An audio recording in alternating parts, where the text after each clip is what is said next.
Kalmam içimde bir an, umudum olmasa aşktan. Hiç uzatmam, bu diyardan çeker giderim. Başımı yasladım, o huzurlu omzun olmasa. Ne anlamı var bu sonsuz güzelliklerin? Ben yolumu kalbinde buldum, aklımı aşkınla korudum. Güvendiğim ne varsa yıkıldı, sen sapasağlam durdun.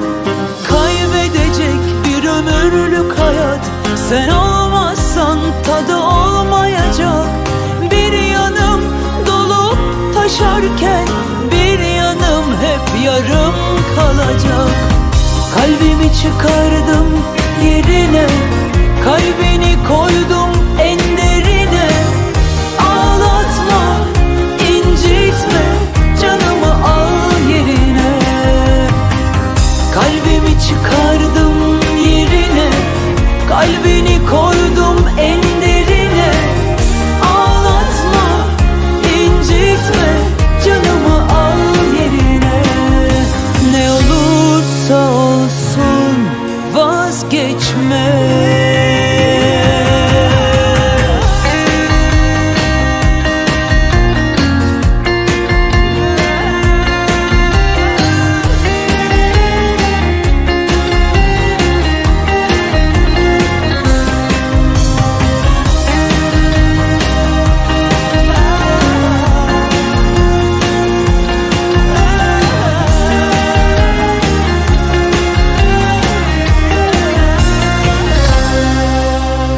Kalmam içimde bir an, umudum olmasa aşktan.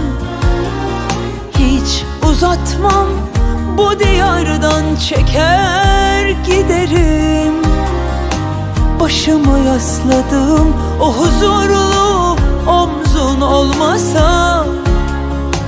Ne anlamı var bu sonsuz güzelliklerin?